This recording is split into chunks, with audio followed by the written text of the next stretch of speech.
let us understand the features. So first thing, these are close-ended investment structures generally formed as a limited partnership agreement.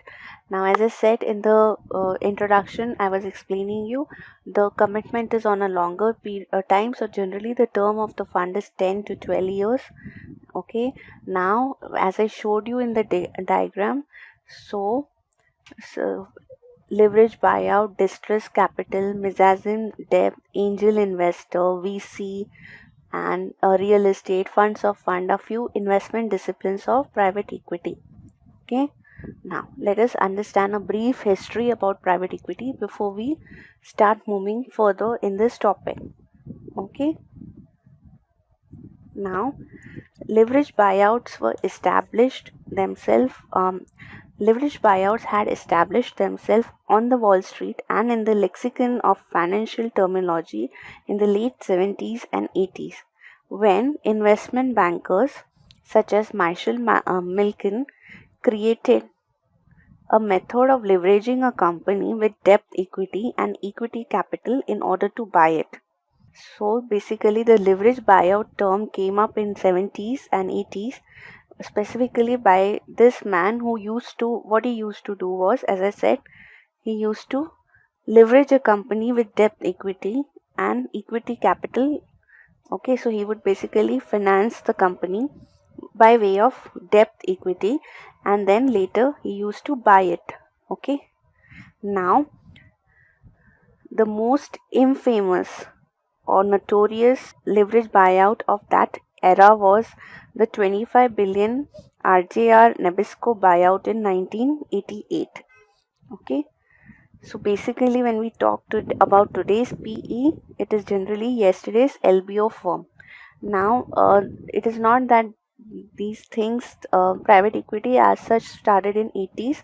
Way back in 1901, JP Morgan had also went ahead and bought out the steel company of US, okay, to help them out from their debt. So this kind of transaction have been in action since long, but it is only since 70s and 80s when the real transactions of private equity definition started emerging. Okay, now the private equity firm as such has seen significant growth in since 1970s. Okay, as of June 2015, based on the report of Preqin, so there has been a report by Preqin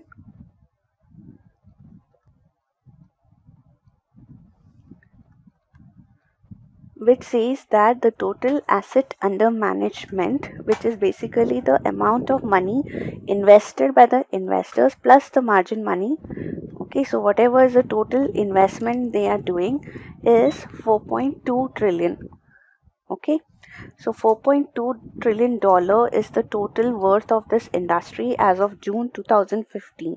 Okay, now trends in fundraising and the number of funds demonstrate the industry's cyclicity and indirect impact of credit cycles in the debt market on entry and exit multiples. So when you go through the report, there has been increasing trends in the fundraising, and also the number of funds who have improved, the number of funds have also increased.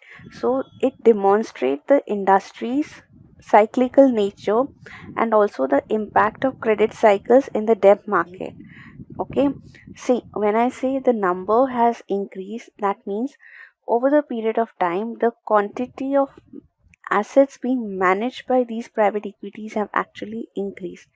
However, because this industry is a cyclical in nature and there has been an indirect impact of credit cycle in debt market on entry and exit multiples, the result being there has been consolidation in the private equity industry, and the number of private equity funds have fallen from 2000 to 594.